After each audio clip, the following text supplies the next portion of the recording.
Hello guys, paano natin malalaman na ang ating alagang tarantula is female or male? So, ngayon, in this video, bago lang nag-molt yung yung aming tarantula.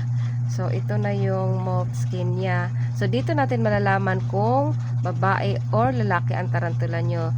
So, dito guys, kung makikita natin, may apat na white. So, dito sa gitna, may parang hump. So, ito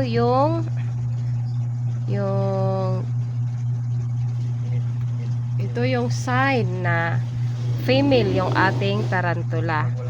So, kapag walang ganitong parang hump dito sa gitna, so, that means lalaki yung tarantula nyo. But this one, it has hump in the center. So, babae yung ating tarantula. So, that's all for this video guys. Thank you for watching. Bye!